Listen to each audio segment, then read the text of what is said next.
Salut les marques, salut les smarts, bienvenue dans Catch Up, je suis Ringside, vous écoutez le podcast qui transpire le catch. Ici, toutes les semaines, on résume, on analyse les émissions de la WWE. On se retrouve aujourd'hui pour parler du SmackDown du 13 janvier, si je dis pas de bêtises. On était à Green Bay, dans le Wisconsin, au Resch Center.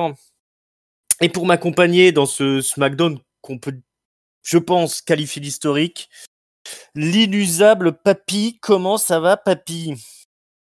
Oh, petits enfants, bonjour Inside, mais ça va et toi? Mais oui, on va construire l'histoire aujourd'hui. L'histoire avec un grand H. Et oui, puisque qu'est-ce qui se passe? C'est le grand retour de Vince McMahon à la WWE. Et oui. C'est Ah mieux. là là. C'est même le deuxième SmackDown qui suit le retour aux affaires du grand patron. Souvenez-vous qu'il avait été écarté pour des raisons un peu liées à ces histoires de zizi pampan. Voilà, des accusations un petit peu graves de mauvaise conduite avec les femmes et surtout d'avoir utilisé l'argent de la boîte pour les faire taire, pour couvrir tout ça. Visiblement l'eau a coulé entre les ponts. Il s'est imposé de nouveau chez les administrateurs, et il a récupéré donc le contrôle de la compagnie. Stephanie McMahon a démissionné, du coup, pour laisser la place à papa. C'est ça, voilà, elle faisait l'intérim, et puis maintenant qu'il est revenu aux affaires, elle laisse la place au vrai patron. Voilà, exactement. Il se susurre que Vince McMahon est là pour gérer une vente complète de la compagnie, ce qui est assez inquiétant. On a même un petit plaisantin qui a annoncé sur Twitter que la boîte avait été rachetée par les Saoudiens. Oh là là. Oh là là. Alors moi j'étais parti ça fait peur. J'étais parti me convertir, tout ça, au milieu de trucs. Je reçois un SMS, un nouveau tweet là qui me dit que non, finalement c'est pas fait. Alors je me suis éclipsé avant la fin de la cérémonie. Mais voilà, ça une pluie de rumeurs. On parle de Tony Khan, de la famille Khan, les patrons de la AEW pour racheter également. CNBC sur les starting blocks, enfin à peu près tous ceux qui ont du pognon. Mais pour l'instant, rien n'est fait. C'est même pas sûr qu'ils vendent. Donc, wait and see. Pour l'instant, Triple H est toujours au contrôle de ce qu'on va appeler le créatif. Et Nick Khan est toujours le président de la compagnie. Et apparemment, il y a une révolte des actionnaires de certains actionnaires plutôt, contre Vince McMahon, qui serait un petit peu imposé par la force au conseil d'administration, en ramenant d'ailleurs 2 de ses amis qui avaient été évincés il y a peu. Voilà ce qui se passe à Wall Street. Tout va bien. Et voilà où on en est. Bon, ça va pas changer grand-chose pour ce qui se déroule dans nos weekly, dans nos émissions hebdomadaires, finalement. Puisque vous allez voir qu'on va rester un petit peu dans la suite des événements des semaines précédentes, avec notamment ce soir au programme la défense du titre intercontinental par Gunther face à Braun Strowman, et la grande confrontation Sami Zayn, Kevin Owens. Ça, ce sera notre main event. Sami Zayn, qui est la première étape dans la bataille de Kevin Owens contre la Bloodline. La Bloodline dirigée par le grand patron, la tête de la table, Roman Reigns, le champion. Puisqu'au Royal Rumble, Kevin Owens affrontera Roman Reigns, je vous le rappelle. Voilà où on en est. On ouvre le show avec qui? Avec qui? avec rien d'autre que le championnat intercontinental, si je dis pas de bêtises. Ça démarre fort. Ça démarre fort, les petits plats dans les grands. Je vous avais dit que c'était historique, de toute façon. C'est Strowman qui débarque, toujours aussi populaire. Gunther, lui, le champion, est accompagné d'Imperium. On nous rappelle qu'il y a 2 semaines, Gunther s'est attaqué quand même assez violemment à l'épaule de Strowman. Mais il avait jeté dans les escaliers de fer, il avait tapé avec une chaise, etc. Et donc ce soir, on sous-entend que Strowman est peut-être diminué pour affronter Gunther, parce que il a peut-être l'épaule qui est un peu endolorie. On remarque aussi que Strowman a des chaussures un peu spéciales, des baskets qui sont en l'honneur d'une victime d'un attentat qui a eu lieu dans le coin il y a quelques années, je crois. Il est pas de Green Bay aussi, Strowman ou du Ah coin? ouais, si, c'est possible. Ça doit être ça. Parce qu'il annonce pas quand il rentre dans la salle d'où il vient, Mm. parce que Strowman on n'a jamais annoncé d'où il vient. Mais je crois qu'il est originaire du coin parce que je crois avoir vu passer aussi un truc vidéo post-match, enfin hors télévision, avec ses parents qui étaient aux abords du ring. Mais peut-être que je me trompe, mais j'ai cette impression-là. Ouais, non, ça doit être ça. Voilà, le petit Jackson Sparks, 8 ans, qui avait été tué dans l'attentat du Waukesha Christmas Parade en novembre 2021. Et ben, le match lui est dédié, tout simplement. Et un match qui est fort disputé, puisque ça va se rendre coup pour coup entre les deux gros gaillards là. Il y a Strowman qui va réussir à prendre l'avantage au début, il va faire le coup du petit train sur Gunther, là il va l'envoyer sur la table des commentateurs.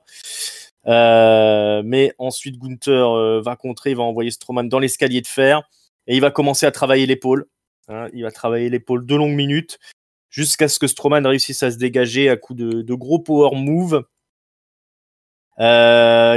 Strowman qui va réussir quand même à rendre compte pour coup, à diriger un petit peu le match de temps en temps, malgré toutes les interférences d'Imperium. Les deux Lascar qui sont toujours aux côtés de Gunther vont essayer d'interférer dans le match, mais ça va pas porter ses fruits parce que Strowman est définitivement trop costaud. Il arrive à la gérer tous les deux.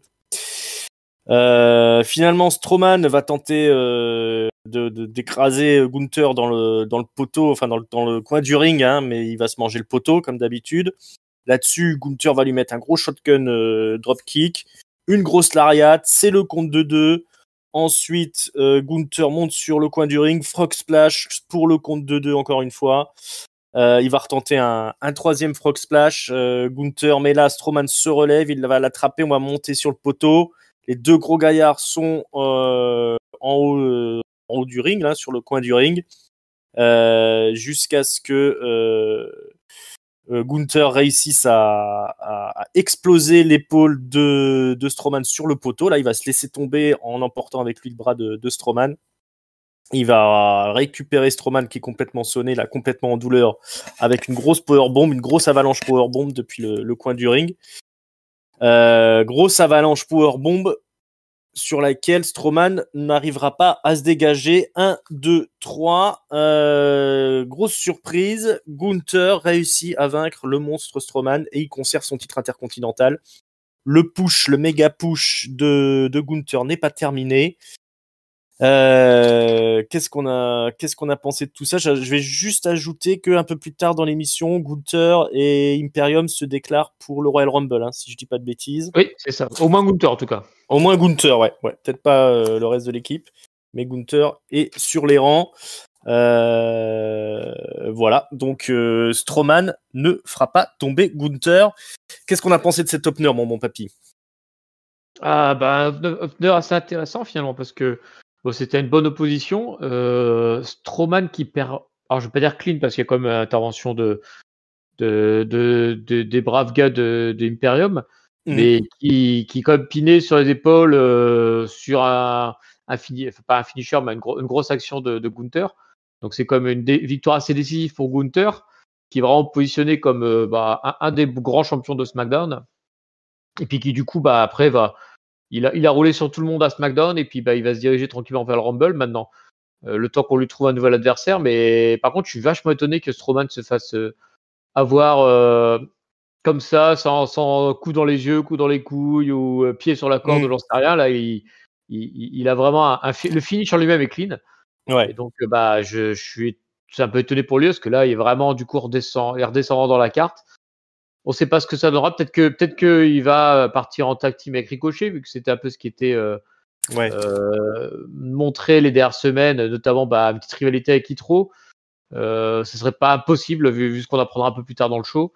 Mais en tout cas, Gunther là, il est vraiment établi comme il aura battu Mysterio, Sheamus, Strowman.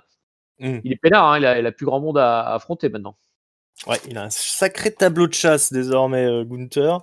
Ouais, Strowman qui perd clean, ça fait un peu mal, mais bon, ils ont quand même joué la carte de il est blessé à l'épaule. Alors Ouais, c'est mais bon. sûr que c'est moins efficace un bon low-blow des familles pour protéger le mec. Surtout un mec comme Strowman qui a toujours été construit comme quasiment invincible. Alors il se prend un petit coup de chaise sur l'épaule, ça y est, 2 semaines après il a encore mal, il est diminué. Ouais. C'est un peu le grand perdant de l'histoire, Strowman, mais en tout cas, bon, Gunther, ça continue, il va participer au Rumble, et ils sont en train tout doucement de l'imposer comme un des monstres du roster. On va voir jusqu'où ça va aller. Ça marche bien en tout cas. Ça marche bien, ouais. C'est une bonne on parlait des montées qui avaient été difficiles d'NXT ces dernières années. Gunther, lui, c'est une démontée réussie. Ouais, carrément. Surtout avec derrière lui Imperium, il n'y a pas de souci. Voilà, il tient bien son rôle de champion intercontinental indéboulonnable. Strowman, comme tu dis, une tag team avec Ricochet, ce serait très bien pour Ricochet, surtout. Mais c'est vrai qu'ils ont lancé l'histoire un petit peu au milieu de sa rivalité avec Gunther. Pour Strowman, c'est pas très valorisant tout ça, on va dire. Mais faut bien qu'il y ait un gagnant et un perdant dans une rivalité. Mais en tout cas, c'est vrai que c'est son retour à la WWE. T'as l'impression qu'il est très très loin du momentum de là où il est parti en fait. C'était un ancien plusieurs multi-champion du monde. Je crois qu'il était 2 fois champion du monde ou une seule fois. Je sais plus. Une seule fois, je crois. Il a déjà eu du mal à avoir le titre. Il a été champion très brièvement intercontinental, si je dis pas de bêtises, et champion du monde déjà à l'arrache. Parce je sais plus, Roman Reigns pouvait pas venir, je crois. C'est ça, il remplace Roman Reigns contre Goldberg. Ouais. Il a un drôle de statut, Strowman. Hein. Ils ont pas l'air de croire plus en lui, alors qu'il était encore super over aujourd'hui. Enfin, on reste sur nos positions, c'est-à-dire qu'il y a mieux à faire quand même avec Strowman que tout ça, je pense. En tout cas, on le pensait revenir en tant que main eventer pour aller chatouiller un peu Roman Reigns, c'est pas du tout. Là, il est vraiment beaucoup plus bas dans la carte. On est loin du compte, ouais. Pourtant, moi je serais pas contre un petit Strowman Roman Reigns. Bref, on va revenir à la Bloodline, de toute façon, parce que c'est eux les patrons désormais. Il n'y a pas d'émission sur la Bloodline. Ce qui est pas plus mal parce que c'est toujours assez top. On est dans les vestiaires. D'abord, on nous rappelle un petit peu toutes les tensions au sein même de la Bloodline avec ce Roman Reigns qui a enguirlandé Sami Zayn à Monday Night Raw. Et ce soir, on a Sami Zayn qui arrive au vestiaire et qui discute avec Paul Heyman. Paul Heyman qui lui explique que le Roman Reigns a décidé que ce soir, Sami Zayn serait seul face à Kevin Owens. Il va falloir prouver qu'il peut battre Kevin Owens tout seul. Sami Zayn, ça le bouleverse pas plus que ça. Il dit écoute, de toute façon, je vais m'en charger. Je sais gérer Kevin Owens. C'est la victoire pour moi ce soir. Et ça, c'est un spoiler. C'est pas une prédiction, c'est un spoiler. Ça fonctionne toujours bien. Ces petits fils rouges ou fils bleus plutôt de SmackDown. Oui, ça nous lance la route vers le main event en fait déjà. Donc c'est très bien. Ouais. Ça nous pose les bases du main event. C'est très bien joué. Derrière, Rey Mysterio arrive au ring. Tiens, il nous rappelle qu'il a passé un mauvais Noël. C'était pas passé comme prévu puisque son fiston Dominique, il a pourri la fête, que ce soit à Thanksgiving, que ce soit à Noël. Il explique qu'il était venu à SmackDown pour avoir un nouveau départ, qu'en tant que père, les agissements de Dominique, ça lui brise le cœur, mais qu'en tant que mec normal, il en a surtout marre des conneries de Dominique et de ses affabulations là, parce que maintenant Dominique est un survivant de la prison, quoi. Il a fait son temps, il a la street cred. D'après on vous invite à aller regarder Raw et à écouter notre review de Monday Night Raw pour savoir tout ce qui se passe autour de Dominique Mysterio, le bad boy, le bad guy. Le bad boy de la WWE, là il a vraiment passé un cap dans son niveau bad boy. Ouais, c'est un mec dangereux. Lui tournez jamais le dos. Mais en tout cas, lui, Rey Mysterio, il est venu à SmackDown pour justement se libérer du fardeau de son fils délinquant. Et quoi de mieux pour un nouveau départ que d'aller gagner le Royal Rumble, tout simplement. Donc on a l'annonce comme quoi Mysterio participera au Royal Rumble. Jusqu'ici, on avait 6 participants qui avaient été déclarés. Seth Rollins, Kofi Kingston, Santos Escobar, pour ceux que ça intéresse, Ricochet, le Baron Corbin et Bobby Lashley. Donc du beau monde. Ils y vont doucement cette année, mais je trouve que ils prennent bien le temps pour l'annoncer. Tu vois, c'est pas juste d'un coup, tu as un poster avec 15 personnes qui apparaissent d'un coup. Là, à chaque fois, il te faut un petit cadre en disant le mec, soit il s'annonce, soit il fait un combat pour y accéder. Mais ils prennent ils prennent du soin à créer l'affiche du Royal Rumble, je trouve. Ouais, ce qui est pas plus mal. C'est comme ça qu'on fait une belle route vers le Rumble. Voilà, tout doucement, on met en place les forces en présence. C'est plutôt sympa. Pour l'instant, c'est quasiment que des gros noms, hormis peut-être Santos Escobar, mais bon, c'est quand même un leader de clan et une ancienne grosse star du Mexique. Il a sa place dans le Rumble, hein. On peut pas dire autrement. Mais bon, qu'est-ce qui se passe? Une musique qui retentit évidemment pendant que Rey Mysterio finit son speech. C'est sa némésis du moment, Karrion Kross qui débarque avec Scarlett Bordeaux. Il arrive en ring. Alors ça passe en noir et blanc. Il y a des fumigènes et tout ça. Et il est venu déguisé. Enfin, il est pas venu déguisé. Il porte un 3/4 en cuir, une chemise avec une cravate. On dirait un manager de centre d'appel, un peu Karrion Kross. Et il vient faire face à Mysterio. Il lui rappelle ce qu'il lui dit depuis des semaines, c'est-à-dire qu'il est vieux Mysterio, qu'il n'a pas su élever son fils, qu'il est un raté. La moutarde montonnée assez rapidement à Mysterio qui se jette sur Karrion Kross. Il le gère assez facilement d'ailleurs, il lui met un petit peu la pâtée, il part pour un 619, mais évidemment quand il part dans les cordes, il se fait attraper par les petons, par la belle Scarlett, et là Karrion Kross il en profite de la distraction, il place sa prise de soumission, je crois son gros coup de coude derrière la nuque aussi, et voilà, il arrive à faire pest out Mysterio, et puis il lui place la petite carte pour la petite carte de visite, hein. Voilà, Karrion Kross qui prend le dessus sur Mysterio finalement. Il a décidé de se faire Mysterio, et cette semaine un petit pas de plus vers le combat qui aura peut-être lieu au Rumble du coup, ou alors ils régleront leur compte pendant le Rumble, où il y a un match de prévu. C'est annoncé dans 2 semaines, ça sera le vendredi avant le Rumble en fait. Vendredi avant le Rumble, Karrion Kross contre Rey Mysterio, voilà. C'est annoncé. Et après Mysterio dans le Rumble, comme ça c'est bien, c'est logique. Voilà, exactement. On ne sait pas dans quel état. Mais bon, il devrait se débarrasser facilement de Karrion Kross, mais il risque de se prendre un coup de spray au poivre dans les yeux. Hein. Il faudra qu'il fasse gaffe. Ah bah, son masque malheureusement ne couvre pas les yeux, donc il est sensible au spray de Scarlett. Ouais, il faudra faire gaffe, hein, Rey Mysterio. Gros travail de réalisation quand même pour mettre en valeur Karrion Kross. Hein. Je sais pas ce que tu en penses, mais le plan final, là, on voit Karrion Kross qui est en train d'être anglais Mysterio. Il y avait une volonté d'en faire un truc très iconique, hein, j'ai trouvé. Ouais, après, ils font toujours des plans sur Kross pour le montrer fort au-delà que lui arrive à le faire dans le ring. Je pense surtout au-delà de ça, c'est que, et on en reparlera un peu plus tard dans la suite de ce SmackDown, c'est que là on a vraiment une feud de low card en fait, entre Kross et Mysterio. Ça prend 5 minutes d'antenne et puis voilà, c'est réglé, ça passe au suivant, on nous annonce le match. Moi je suis pas des masses emballé par cette rivalité là, mais elle occupe un peu les deux gars le temps qu'on sache quoi en faire. Ouais. Ça me gêne pas trop. En fait, le ratio importance temps d'antenne est bien respecté. Exactement, ouais. Voilà. Du coup, ça passe assez crème. C'est plutôt bien construit. On reste sur ce personnage de Karrion Kross qui a quand même besoin de sa femme pour s'imposer. Et Mysterio, ça l'occupe.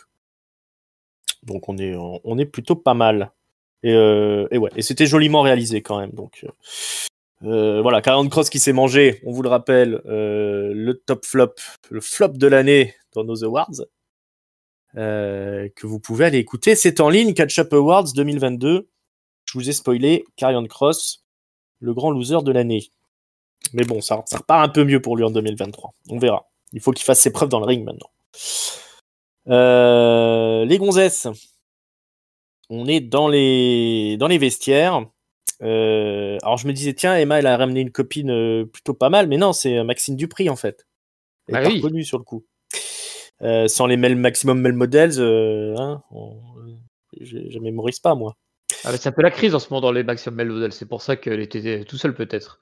Peut-être, oui, apparemment, ça. J'ai pas eu le temps de regarder ce petit segment YouTube, mais c'est Massé qui a disparu, c'est ça? En fait, il y a eu des tensions et du coup, Massé est parti, il supportait plus les tensions et il est parti et essayer de se retrouver finalement. Et là, du coup, Mansoir est vraiment inquiet parce qu'il retrouve plus Massé, quoi. Et puis Maxine, c'est un peu elle qui est la créatrice de toutes les tensions. Elle est trop exigeante en fait avec ces deux gars. Et toujours à chercher des nouveaux membres, pas à s'occuper de Mansoir et de Massé. Et donc, du coup, malheureusement, elle est en train de perdre le fil, quoi. Il y a même Mansoir qui a dit à Maxine, je préfère ton frère. Là, c'est vraiment dur, là. Donc, attention au Maximum Lane Models, ça se tend. D'accord. Alors, pendant ce temps-là, elle se balade dans les vestiaires. Ah bah d'accord. C'est pas sérieux, ça, Maxine Dupri. Elle se cherche des copines, hein. C'est peut-être ça aussi. Ouais. Bravo. Il y a Liv Morgan qui est là aussi. Alors apparemment, elle a annoncé qu'elle rentrait en premier, elle, au Royal Rumble. Si Alors, je crois qu'elle l'a pas annoncé parce que c'est pas officiel, mais elle l'a demandé en tout cas. Elle a dit qu'elle voulait montrer à tout le monde que c'était une combattante et qu'elle entrait la première, mais ça c'était dès la semaine dernière, ouais. D'accord. Bon, tout le monde trouve ça assez con, hein, quand même, de faire ça. On se gêne pas pour lui dire. Et après, il y a Raquel Rodriguez qui débarque. Et elle se fout un peu de la gueule de Liv Morgan. Et Morgan lui dit, tiens, t'as vu ce que j'ai inscrit sur ma main? Alors Raquel, elle regarde, et qu'est-ce que c'est? Splaf, elle lui met une grande tarte dans la gueule. Et du coup, Raquel Rodriguez, elle est pas très contente, hein. Elle dit, ça va bien aller, là, tout le monde oublie que je suis la plus grande, la plus forte. Donc, ce soir, on se retrouve dans le ring. Liv Morgan, tu vas voir ta gueule. On aura le match un peu plus tard. Ouais, on va peut-être faire le match, tant qu'on y est. Ouais, vas-y. Alors, que je retrouve dans mes fiches. Liv Morgan contre Raquel Rodriguez, hein, c'est comme ça qu'elle s'appelle, hein, je me trompe tout le temps. Tout à fait. Alors c'est un match Royal Rumble, donc on essaye de se passer par-dessus la troisième corde. On va y arriver d'un côté comme de l'autre. Au bout d'un moment, il y a Liv Morgan qui pète un câble, elle se met la tête dans le coin du ring, là, elle se tape plusieurs fois la tête dans les protections. Elle va faire un avalanche codebreaker sur Raquel Rodriguez, qui va oublier de vendre le truc, mais Liv Morgan va la passer par-dessus la troisième corde. Et puis après, elles se battent à l'extérieur du ring. Il y a Liv Morgan qui envoie Raquel dans les escaliers de fer. Après, elle sort une table, mais elle met un peu trop longtemps. Alors Raquel Rodriguez, elle remonte dans le ring, elle réussit à la choper et elle place sa Texas Powerbomb pour la victoire.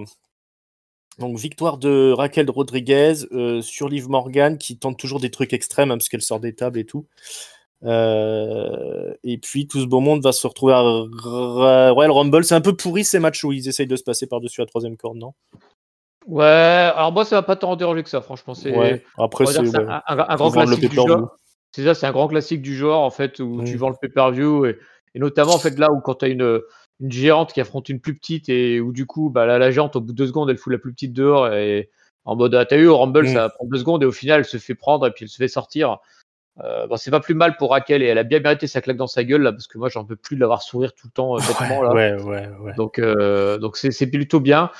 Et Liv, je pensais avant qu'ils avaient oublié son personnage de l'Extreme Liv là parce qu'elle était entrée relativement normale, elle était un peu combattante mais pas extrême et puis d'un coup plein milieu du match elle sort une table, on sait pas pourquoi. C'est Extreme Liv. Pourquoi pas? Ouais, sort une table. Extrême. Mais bon, mais en tout cas, alors ce match-là est un peu plus tard dans le show, donc on va revenir aux autres matchs qu'il y a eu avant. Mais je trouve qu'on a bien positionné ces deux filles comme deux filles importantes de SmackDown, même si ça reste pas encore foufou. On voit quand même qu'elles ont un niveau au-dessus des autres, ne serait-ce qu'en position de la carte, en termes de déroulé du match aussi. Elles ont eu un vrai match où elles ont pu dérouler. C'est pas ouf, mais au moins, encore une fois, il y a de la cohérence en fait dans leur statut de la carte et ce qu'on leur montre, quoi. Un petit segment micro, hop, un match, elles se font passer par-dessus la corde, elles sont toutes les deux au Rumble. C'est plutôt logique, quoi, de voir ça. Ouais. Ouais, et puis c'est bien qu'ils abandonnent pas complètement le personnage de Liv Morgan après tout ce qu'ils ont investi autour. Oui, non, là, Voilà. elle C'est un est peu dommage de positionnée. la replacer en bas de carte pour en random, quoi. Oui. Donc, ouais, tout ça est plutôt cohérent pour nous construire le Royal Rumble féminin qu'on attend avec grande impatience. Hein. Ah bah, il faut, parce qu'ils partent de loin. Ouais, il va falloir qu'ils trouvent 30 gonzesses déjà. Ça va encore être folklorique. On reste avec les filles, tiens. Xayali, qui arrive à pied par la Chine, affronte Tegan Nox. Elles vont régler leur compte. Hein. Ça fait un moment qu'elles se tournent autour, les deux. On se souvient que Xayali avait attaqué Tegan Nox pendant un match. Elle était déguisée avec une capuche, on l'avait pas reconnue. Donc voilà, sortez les rinces cochons à la framboise. Hein, c'est l'arrivée de Tegan Nox au ring. Alors, c'est encore une fois un mauvais match. Hein. Xayali, elle a l'air perdue un petit peu à chaque fois, au bout de quelques minutes dans le ring. Mais c'est assez rapide. Victoire de Tegan Nox avec le Shining Wizard. Qu'est-ce qu'on a raconté là-dessus? Elle a plus son chapeau, Xayali. Elle porte des tresses un petit peu comme ça. Ouais, alors ce qu'il faut dire, c'est que encore une fois, le match est bien adapté à son importance, c'est-à-dire qu'il doit durer même pas une minute et c'est la low card de chez low card. Ces filles-là, franchement, s'il y avait plus de filles de qualité dans le main roster, on n'entendrait même pas parler pour le Royal Rumble. Je pense qu'elles y seront parce que malheureusement, il manque de filles à la WWE, mais elles n'ont pas le niveau et quelque part, c'est les. Moi, ça me dérange. Enfin, pour le coup, c'est pareil. Hein. Quand ça dure une minute comme ça, ça me dérange pas. C'est les pauses pipi qu'on avait avant à l'époque. Hein. T'as deux low carders qui se foutent dessus. Tu sais pas pourquoi. Il y a Xiali qui a battu la punk à chien là. Merde alors. On vient d'en parler. Tegan Nox la semaine dernière dans le match pour je sais plus quoi d'ailleurs, je perds complètement le fil. Elle avait battu, Shelley avait battu. Non, c'était pas la semaine dernière, c'est il y a quelques temps, quand Raquel était devenue challengeuse numéro 1. Shelley avait battu Tegan Nox. Là, c'est le retour. Tegan Nox qui bat Shelley. Et peut-être qu'elles feront une belle, et puis on s'en foutra. De toute façon, que ce soit à l'antenne ou à Main Event, ça change rien. C'est juste de la low card. Mais elle reste à leur place. Voilà. Moi, quand c'est la low card qui dure une minute, ça me dérange pas. Ce qui m'emmerde, c'est quand ils leur donnent 15 minutes comme si c'était important. Là, c'est clair, c'est pas important et c'est montré en tant que tel. Ouais, et puis c'est bien qu'il n'y ait pas eu de blessés. Hein. 2 minutes bien, 46 le match. Voilà, belle performance. Alors, on nous rappelle un petit package vidéo que Solo Sikoa a coûté le match à Sheamus et McIntyre face aux Usos la semaine dernière. La review est en ligne, allez écouter si vous voulez en savoir plus. Et donc, on nous annonce aussi qu'après le match, après le show plutôt, après que l'émission soit terminée, les Viking Raiders ont attaqué Sheamus et McIntyre. Oui, les Viking Raiders, toujours accompagnés de Valhalla. Et donc après, on a une vidéo à chier des Viking Raiders avec Valhalla, tout ça, où ils disent qu'ils sont des Vikings. Qui sont des Raiders. Ce sont des Raiders. Par Odin, ils vont venir s'occuper de Drew McIntyre et Sheamus. Il y a aussi Valhalla qui parle. Elle dit moi j'ai 2 mecs. Qu'est-ce qu'il y a et bon, mais surtout après, on a Drew et Sheamus qui sont avec Pierce. Voilà. Et d'un côté, il y a Drew McIntyre qui dit qu'il veut les Viking Raiders. De l'autre, il y a Sheamus qui dit qu'il veut les Usos. Alors maintenant, quand ils se parlent, ils se mettent des grandes claques dans le dos. Sheamus et Drew McIntyre, ou alors des Atemi. Et alors ça s'engueule parce qu'on sait pas qui c'est qu'on va attaquer, les Viking Raiders, les Usos. Pierce il est là, il dit bon allez calmez-vous, j'ai trouvé une solution. Déjà il y aura un tournoi pour déterminer qui seront les mecs qui vont affronter les Usos. Donc si vous gagnez le tournoi, ce sera vous qui allez régler votre compte avec les Usos. Et surtout le premier match, qui c'est que je vous offre? Je vous offre les Viking Raiders. Donc ça je crois que ce sera la semaine prochaine, si je dis pas de conneries. Sheamus est content, il dit ça va être banger après banger après banger, et il chante sa chanson et il met une grande claque dans le dos à Adam Pearce. Drew McIntyre fait de même, ils font ça en stéréo. Voilà, des grandes claques dans le dos et on va chercher les Usos et on va devoir se taper les Viking Raiders entre-temps. Voilà l'agenda de Drew McIntyre et Sheamus. Qu'est-ce qu'on en pense? Tout le monde est content puisque Drew Voilà. McIntyre voulait avoir les Viking Raiders et Sheamus voulait avoir les Usos. Ils ont une piste pour les Usos, puis ils ont les Viking Raiders dès la semaine prochaine. Donc c'est très très bien, très très bien. Je ne sais que dire de plus. Au moins ça va pas tourner autour du pot pendant 307 ans, c'est déjà bien. Ouais. Dès la semaine prochaine, hop, ça sera réglé et on l'espère, ça sera réglé avec des gros coups de patate dans la gueule des Viking Raiders, puisque nous les Raiders c'est deux doigts coupe fin là, et on n'a pas envie de les voir plus longtemps à la télé. Et donc du coup, c'est terminé pour eux. Allez hop. Voilà, ils ont intérêt à se prendre la fessée la semaine prochaine. On va pas s'écotiner plus que ça, les cosplayers là. Ouais, bah écoute, moi je suis content qu'il y ait un projet pour Sheamus et McIntyre. C'est peut-être eux qui vont faire tomber les Usos. Hein. Peut-être eux, peut-être Ricochet et Strowman du coup. Ouais, parce que peut-être Ricochet et Strowman aussi. S'il y a un tournoi, c'est l'occasion de les mettre ensemble, surtout s'ils sont en rivalité avec Hitro. Ouais. Ça t'en fait, voilà, t'as l'équipe. Si tu rajoutes les Maximum Male Models, Los Lotarios, les communs, les Legado del Fantasma, et puis je sais pas qui, on va trouver une dernière équipe. Bah, Imperium qui est là aussi. Imperium, voilà, on a nos 8 équipes, et puis ça peut être pas si mal, quoi. Donc, ouais, ça fera des bons matchs. Ça va, au moins, ça expliquera pourquoi SmackDown a autant d'équipes. Faites un tournoi, faites-vous plaisir. Ouais. Alors je rappelle juste que désormais les Usos, ils défendent séparément les ceintures. Hein. Et c'est pas mal. Là, ce sera pour le titre de SmackDown. Hein. Donc, tout à fait, puisque pour Raw, c'est Judgment Day qui est sur le coup. C'est ça, exactement. La review de Raw est en ligne, hein, si vous voulez en savoir plus. Mais en tout cas, bon, ça préfigure quand même une fin de règne pour les Usos. Hein. D'un côté comme de l'autre. La suite des opérations, c'est Bray Wyatt. Bray Wyatt qui vient au ring avec son entrée très très classe. On vous rappelle qu'il est en rivalité avec LA Knight et qu'il y a un mystérieux personnage qui s'appelle l'oncle Audi qui tourne autour de Bray Wyatt. On ne sait pas si c'est Bray Wyatt, si c'est pas Bray Wyatt, qui c'est, qu'est-ce que c'est, quoi qui se passe. Donc Bray Wyatt vient autour du ring, il a son rocking chair qui est là, il vient dans le ring plutôt, avec son entrée magnifique. Et il nous fait, en gros, il nous fait un best-of de ses catchphrases. Hein. We're here. Il s'est pas fait chier. Ouais, il s'est pas fait chier. Là, il a vraiment fait un patchwork de tous ces trucs. Rival in what you are, ou je sais pas quoi. You better run, LA Knight, etc. Et puis ça s'arrête là. Rien de plus. C'était vraiment juste pour que Bray Wyatt soit à l'antenne 5 minutes, quoi. C'était nul, quoi. Ouais, c'était pas terrible. Moi, j'ai pas aimé du tout. En plus, je commence à avoir de l'anti-Wyattisme primaire. Dès que je le vois à l'écran, j'ai envie de zapper. Donc, c'est pas avec ce type de prestation qui m'a convaincu.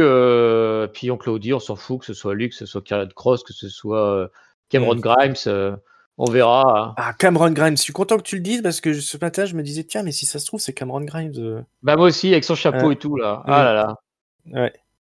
À voir. Mais bon, il semblerait que ce soit Bo Dallas, hein, quand même. Mais on verra. Mais ouais, physiquement, ça peut le faire. Ça peut correspondre à un Cameron Grimes, qu'on n'entend plus du côté de NXT. Hein. À voir. Il serait pas mal dans le rôle. Bon, mais comme tu dis, c'est trop peu. C'est toujours le même blabla. Et c'est dommage parce qu'il est toujours hyper populaire, Bray Wyatt. On sent qu'il y a des gens qui rentrent dans le gimmick là. C'est dommage de ne pas faire plus avec. C'est vraiment une feignasse, hein, ce Bray Wyatt. Ouais, c'est bizarre. Mecs... On comprend qu'il se fait virer quand même. Ouais. je comprends. Après, l'entrée est belle.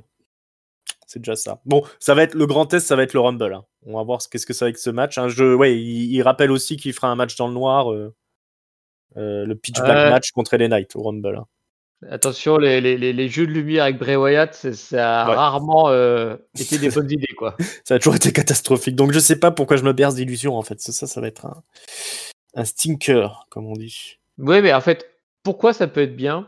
Moi, j'ai une théorie que je vais te présenter tout de suite. En fait, d'habitude, on a des segments micro très bien avec Bray Wyatt, et à la fin, ça se conclut par un match tout pourri. Et là, on a des segments micro tout pourris de Bray Wyatt. Donc forcément, ça se conclut par un bon match. Je ne vois Pas que ça. impossible. Ouais. LA Knight, je crois en son talent. Il peut peut-être sauver le truc. Mais pour l'instant, il n'est pas là cette semaine. Donc on a juste Bray Wyatt. On verra bien. On verra bien.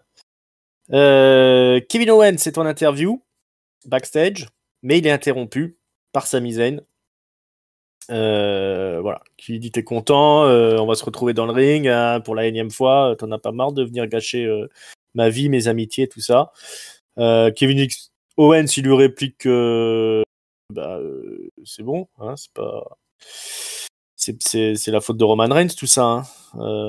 Moi je fais que suivre, hein, ils viennent me chercher, voilà. Hein. Et Sami Zayn, il réenchérit, il dit non mais tu comprends rien, la Bloodline c'est la family, c'est comme ça, et de toute façon on va régler nos comptes dans le ring, hein, voilà, on se retrouve tout à l'heure. Donc ça pareil, hein, professionnels tous, hein, c'est un super segment. Tout ça coule de source. Ça fait monter la sauce. Voilà, exactement.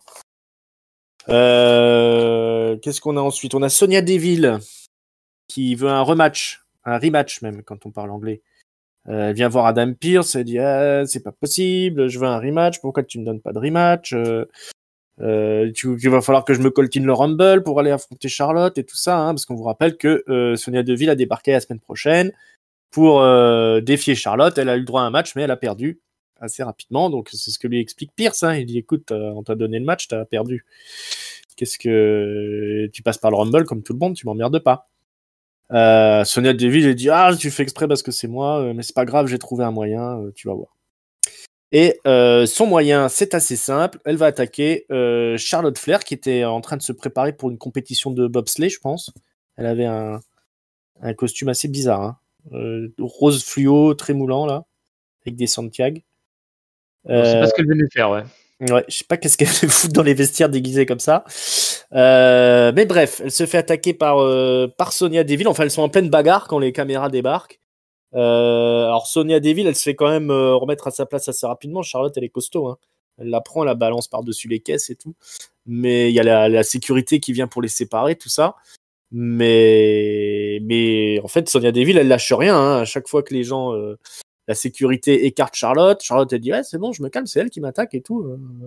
Soyez, je suis calme, mais Sonya Deville, elle lâche pas. À chaque fois, elle réattaque. Ça fait au moins 3 fois comme ça. Et bien voilà, ça se termine comme ça. Voilà, Sonya Deville, elle veut forcer la porte pour avoir un rematch et elle n'hésite pas à attaquer Charlotte dans les vestiaires. Ouais, elle force comme tu dis, elle force le rematch alors qu'elle a perdu déjà et ça semble réglé. Le seul souci, c'est que de toute façon, il n'y a aucun adversaire pour Charlotte vu l'état de la division féminine. Ouais. Et notamment du côté heel, donc on va pas sortir chez Ali quand même. Donc c'est la deal qui s'y colle le temps que Ronda finit ses vacances. Voilà. Mais c'est un peu triste. ouais, c'est un peu tristoun, mais en même temps, c'est malheureusement les conséquences qu'on paie avec cette division féminine qui a été totalement dévastée en 2022, quoi. Ouais, on se fait pas d'illusions, on était tombé tellement bas. Charlotte est revenue, on est content, mais c'est pas pour ça que ça va. Il faut se retrouver avec du 4 étoiles. Hein. Voilà, il va falloir trouver quelqu'un d'autre pour faire face à Charlotte. Pour l'instant, c'est Sonya Deville. Bon, c'était rigolo quand même le fait qu'elle lâche rien. C'était un petit peu original. Un petit pitbull, là, un petit caniche agressif. C'est ça. Parce qu'elle se fait quand même renvoyer à la niche à chaque fois qu'elle tente un truc. Hein. Mais bon. Je crois que Charlotte, elle lui envoie genre une boîte ou un truc comme ça dans la tête à un moment donné. Bref. Vidéo package sur Cody. Hein, Cody Rhodes. Insupportable, qu'on avait déjà eu en plus dans d'autres émissions, à Raw ou à SmackDown. Ça dure au moins 15 minutes. Hein. Je sais pas, j'ai accéléré, j'en ai marre là. J'avoue, je suis parti aussi. Ouais, bah là, ils ont fait un beau package, donc ils nous le revendent leur package. Alors la totale, hein, toute son histoire, les opérations, là, on voit les médecins qui grattent les os et tout ça, là, c'est dégueulasse. Bref, il sera de retour au Rumble, il va gagner le Rumble. Hein. Si vous ne l'aviez pas encore compris. Ouais, bon, ce qui est dommage, c'est que c'est très long et qu'ils nous le refoutent chaque semaine. Hein. Ça, c'est pas possible. Ouais, non, moi, c'est typiquement le genre de truc où du marketing forcé là, moi ça me tendance à plus me dégoûter qu'autre chose. Quoi. Ouais, Là, ça y est, j'ai plus envie de voir la gueule de Cody là. Ouais, ça gave vite ces trucs-là. Hein. Ça gave vite. Hein. Trop long. Après, bon, c'est pour le casual, le téléspectateur occasionnel, quoi. Oui, S'il a l'opéro, il regarde SmackDown, il a quand même la vidéo, parce que je pense qu'ils vont baser quand même le Royal Rumble, la Road vers Mania, ça va être autour de Cody, hein, je pense. Hein. Ah, moi, je suis pas sûr. T'es pas sûr? On verra pour le prono du Rumble, mais je suis pas sûr. On verra. S'il gagne pas le Rumble, il gagnera. Ouais, pour moi, il aura quand même une grosse place. Ah, il y aura une grosse place sur WrestleMania, par contre, je le vois pas prendre le Rumble. Tu le vois pas prendre le Rumble. On verra. Et ben c'est l'heure du main event. Ah voilà, on parlait de Rumble. Sami Zayn contre KO. Kevin Owens, de son nom, de son prénom. Donc ça va se foutre sur la gueule. Alors c'est toujours caviar hein, quand c'est Sami Zayn contre Kevin Owens. Hein, ils se sont affrontés depuis des années. Depuis le début de la carrière, ils ont rempli les salles à la Ring of Honor avec leur rivalité à NXT. On a déjà eu des rivalités à la WWE. Dans le main roster, ça a toujours été caviar. Ça se termine. Ils déroulent un peu tous leur arsenal hein, de chaque côté. Ça catch assez salement quand même. Il y a à la fin un explodeur souplex qui est porté par Kevin Owens sur Sami Zayn. Sami Zayn qui le vend pas du tout. Il réplique, il place lui-même un explodeur suplex sur Kevin Owens. Kevin Owens est sonné, il est dans le coin du ring. Sami Zayn se prépare pour le Hell of a Kick. Alors il y a un gros plan sur Sami Zayn comme ça pendant qu'il se prépare, mais il est un petit peu long le gros plan. Alors on dit il va se passer quelque chose. Et ouais, effectivement, les Usos débarquent et ils passent à tabac Kevin Owens. C'est la disqualification instantanée. Ensuite, on envoie Kevin Owens sur la table des commentateurs. On fait un gros splash. Sami Zayn est perplexe. Il devait être seul face à Kevin Owens. Mais non, la Bloodline est là. Du coup, il perd le match par disqualification. Mais Kevin Owens est passé à tabac bien méchamment par les Usos et Solo Sikoa. Il a réussi à se défendre à un moment, Kevin Owens. Il a réussi à se défendre face aux Usos, mais il y a Solo Sikoa qui est là et qui est un peu trop balèze, quoi. Et on sent que Sami Zayn n'est pas entièrement satisfait. Hein. Jey Uso est là, il lui dit c'est pour toi, gros, c'est pour toi. T'as fait du bon boulot, t'es un bon soldat. Qui lui dit t'es un bon soldat. Mais on sent que il n'est pas convaincu. Sami Zayn quand même. Et on termine l'émission avec les Usos qui sont contents. Sami Zayn perplexe et Kevin Owens à terre, qui a été un petit peu démonté. Hein. Qu'est-ce qu'on pense de ce main event, mon papy? Ah là, les choses se bousculent dans la tête de Sami Zayn, là, je pense. Oui. Mais donc, ouais, tu l'as dit, grosse qualité avec deux mecs qui se connaissent par cœur et puis qui, du coup, nous ont fait un joli match. Alors, j'ai pas la durée en tête, mais ça va faire un bon quart d'heure, je pense, quand même. Ouais, tranquillement. Je vais regarder si j'ai ça quelque part. 15 minutes 52, voilà. Ah bah voilà, on est bon. Pile poil, quoi. Donc, de qualité. Un Sami Zayn qui, je trouve, à travers ce main event, se repositionne comme un mec dangereux, en fait. Finalement, qu'on voyait plus trop ces derniers temps, parce qu'il était tellement à faire le con et à juste intervenir ou trahir ou coup de pied dans les coudes, j'en sais rien. Il n'a pas trop fait le clown. Voilà, là, il a été en mode sérieux, Sami Zayn, aucune tricherie, puis il est sur le point, parce qu'il est comme sur le point de battre Kevin Owens au moment où les Usos interviennent. C'est ça qui est important, en fait, c'est de dire que Sami Zayn allait battre le challenger numéro 1 au moment où les Usos interviennent. Donc là, c'est pour la partie catch du match, et en fait, la partie post-match, c'est comment dire, la Bloodline qui explique à Sami qu'il doit mettre ses intérêts personnels derrière les intérêts de la Bloodline. Et au-delà de ça, il y a quand même le mensonge qu'il a subi parce qu'on lui a dit qu'il serait tout seul pour ce match-là, qu'il devait faire ses preuves. Et c'est pas vrai du tout. Il y avait quasiment toute la Bloodline qui était là, prêt à bondir comme des hyènes. Et donc, il se sent à la fois un peu déçu de pas finir son match, mais aussi un peu trahi qu'on lui ait dit quelque chose et puis qu'on ait fait autre chose et puis qu'il n'ait pas été mis dans la confidence, en fait, surtout. Je pense que ça se chamboule le boulot est bien fait parce que à la fois tu comprends que ça chamboule la tête de Sami Zayn et à la fois tu as réussi à le montrer très fort, en fait. Et je pense que là c'est quelque chose de très important parce que clairement ça va se finir avec un Sami Zayn qui va s'extraire la Bloodline et puis et puis affronter quelqu'un en solo. Et pour ça, il faut que tu aies un Sami Zayn le plus fort possible, quoi. Et Ouais. les derniers temps, on le voyait pas si fort que ça. Là, on l'a bien remonté fort. On se rend compte que c'est pas qu'un rigolo. Et donc, Sami Zayn fort. Attention, attention, on arrive sur la Road to Mania. Il y a peut-être un gros programme pour lui qui se prépare pour WrestleMania. Ouais. C'est l'autre homme fort du moment, Sami Zayn. Hein. Il n'y a pas à tortiller. Grosse qualité d'écriture. Hein. On est dans la suite de ce qui s'est passé au Survivor Series. C'est hyper scénarisé, mais c'est rare que ce soit aussi bien scénarisé d'ailleurs. Un truc à la WWE, ça c'est peut-être la différence depuis que Triple H est aux manettes, c'est qu'ils ont, on est presque dans la série télé quoi. Là, c'est tout coule de source, c'est cohérent, c'est bien rythmé, on a les bons acteurs. Donc là, on est vraiment sur un programme aux petits oignons. Et puis, il n'y a rien à redire sur ce qui a été fait ce soir, hein, que ce soit les segments fil bleu tout au long de l'émission, fil rouge. Hein, on dit fil bleu parce qu'on est à SmackDown et que c'est le show bleu, hein, pas qu'on est débile. Pas totalement. Hein, pas totalement. On est bien entamé, mais quand même. Et voilà. Et le main event était vraiment très classe. Voilà, c'est l'opposition parfaite, Kevin Owens, Sami Zayn, pour faire exploser Sami Zayn. Les Usos, ils ont encore été parfaits. Solo Sikoa, hyper impressionnant. Il y a absolument tout qui fonctionne. Donc là, il n'y a vraiment rien à redire. Et voilà, on repart du show, on est content. C'est vraiment, voilà. Là, on a une petite route vers le Rumble qui est plutôt sympatoche. J'espère que ça va continuer comme ça entre le Rumble et WrestleMania.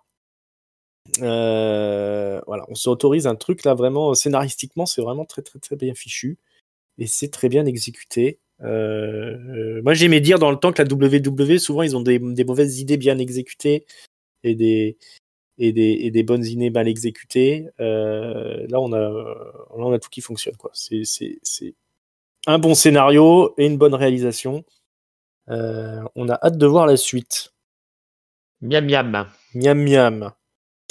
Voilà, on a fait le tour du show, qui était très digeste. Hein. On va voir ça justement dans notre mot de la fin où on donne le top, le flop de la soirée et la note. Quel est le verdict, mon bon papy?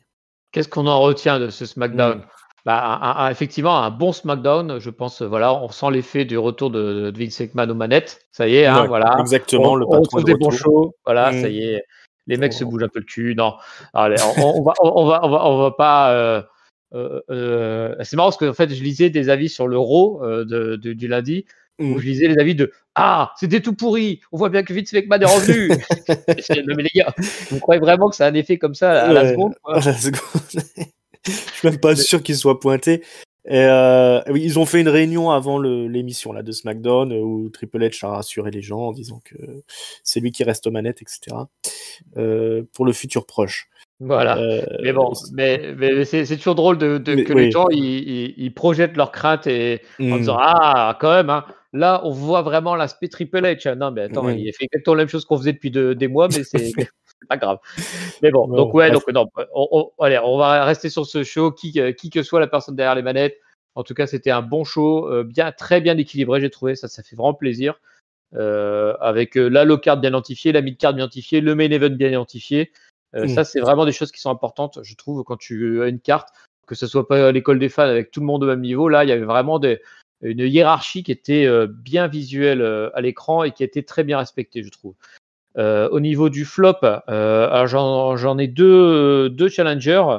Deux challengers qui vont faire plaisir puisque ce serait Cody Rhodes ou Bray Wyatt. Néanmoins, vu que j'avais prévenu la fois dernière que Bray Wyatt, à force de faire de la merde, il allait s'en prendre un, et ben ça sera pour sa gueule cette fois-ci. Donc flop à Bray Wyatt. Voilà. Mais la menace maintenant est sur Cody Rhodes en disant Cody Rhodes, si tu continues à faire tes segments pourris qui se répètent show après show, le prochain flop, il sera pour toi. Le top, je vais le donner. En même temps, c'est compliqué de pas le donner au main event. Hein. C'est à la fois logique vu que c'est la chose qu'on paye pour voir, même si on paye pas vraiment, qu'on est censé vouloir voir, et c'est ce qui était le plus réussi avec ce qu'on disait, un double effet qui se coule entre la guerre, la place psychologique de Zayn dans cette histoire et son statut de grosse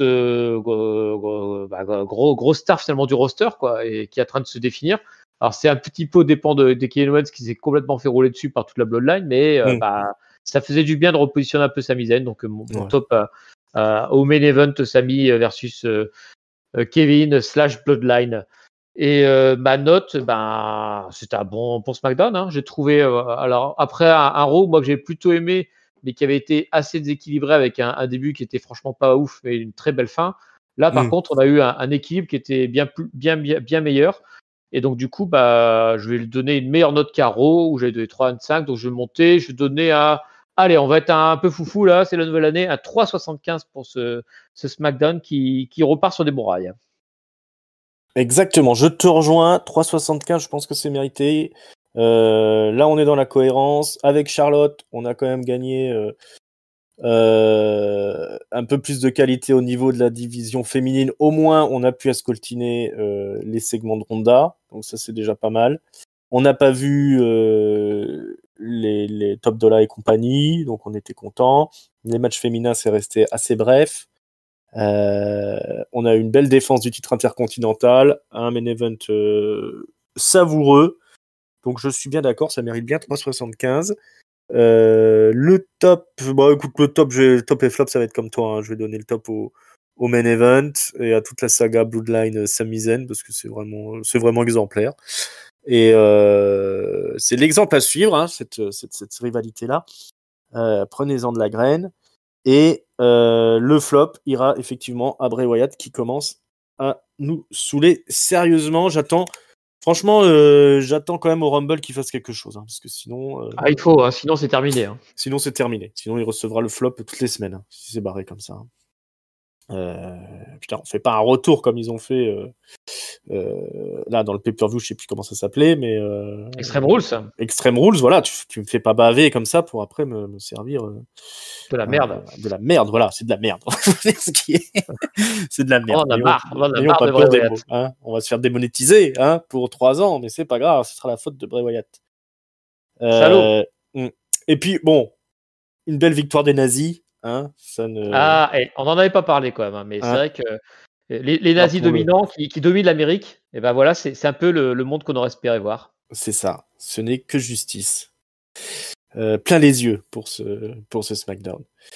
Voilà, alors, la semaine prochaine, à SmackDown, attendez-vous à voir les Viking Raiders contre Sheamus et McIntyre pour le début du tournoi, pour devenir le challenger numéro 1 au titre SmackDown Tag Team. Toujours détenu par les Usos. Et on aura aussi les inévitables signatures de contrat, enfin du moins l'inévitable signature de contrat pour le match de championnat ultime de la WWE. C'est entre Kevin Owens et Roman Reigns, évidemment. Et ça, c'est pour la semaine prochaine. En attendant, il y aura Monday Night Raw avec Bobby Lashley, hein, entre-temps, qui fait son grand retour. À noter quand même que autant les Usos vont défendre chacune de leurs ceintures individuellement, autant Roman il met les deux ceintures en jeu contre Kevin Owens. Ouais, c'est sur le tapis. All-in, j'ai envie de dire, pour Roman Reigns. Ah non.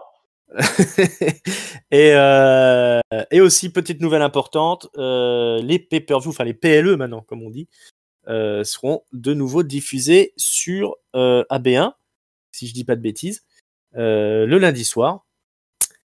C'est prévu le Rumble déjà, et je sais plus quel autre, mais ils ont qu'à faire leur pub eux-mêmes aussi. Hein. C'est l'Elimination Chamber, non, peut-être C'est l'Elimination Chamber, exactement.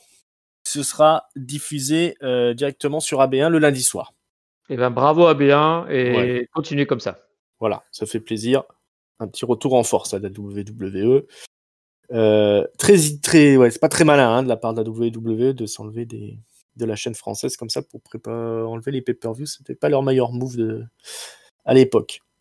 Bon, Bah voilà, on a fait le tour. Alors on vous rappelle qu'on est nous catch up depuis 6 ans, qu'on vous review toutes les weekly de la WWE. On est sur Facebook, Twitter, c'est @catchupcdc. On est aussi sur Instagram, les réseaux sociaux. Vous retrouvez l'émission sur YouTube, sur toutes les bonnes plateformes de podcast. Abonnez-vous si c'est pas déjà fait. Cliquez sur la petite cloche pour être averti dès qu'on a un nouveau contenu qui sort. Et puis, je vous rappelle que tout ça est gratos et que vous pouvez nous retrouver sur Discord pour discuter. L'invitation est dans la description. En ligne, les Awards 2022. Allez écouter ça si c'est pas déjà fait. On vous donne tous les tops, les flops de l'année 2022. Un petit retour sur toute l'historique de cette année. Qu'est-ce qui nous a branché? Qu'est-ce qu'on a détesté? On vous dit tout. Et le Super Catch-up aussi en ligne. SmackDown Hero de la semaine dernière. Enfin, le Raw de cette semaine plutôt. Et le SmackDown de la semaine d'avant. Tout ça reviewé par Giscal, IRM. Et je crois que tu as fait un passage aussi. J'ai fait un passage éclair, donc restez bien jusqu'au bout. Voilà, restez bien jusqu'au bout pour entendre l'avis plus pertinent de Papy, hein, parce que IRM et Giscal, ils sont gentils, mais c'est la vieille école. Hein, voilà, c'est ça. Heureusement que j'étais là pour remonter le niveau. Voilà, c'est un peu institutionnel tout ça. Voilà. Bon, on se retrouve très bientôt, les amis, pour parler catch. Mon bon Papy, merci beaucoup d'être venu. Merci à toi, Ringside, de m'avoir invité pour ce très bon SmackDown qui est du coup historique dans notre histoire des reviews. Ouais, c'est vrai. Là, on a marqué l'histoire, je pense, pour cette semaine. Un grand plaisir de te retrouver, hein, comme chaque semaine.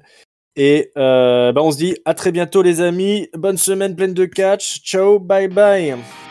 Salut à tous.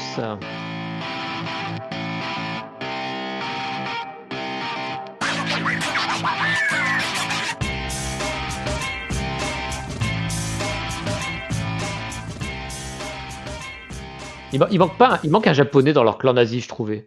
Est-ce que tu penses qu'ils vont prendre Tozawa? Ce serait super. Il a la gueule de l'emploi. Tout à fait.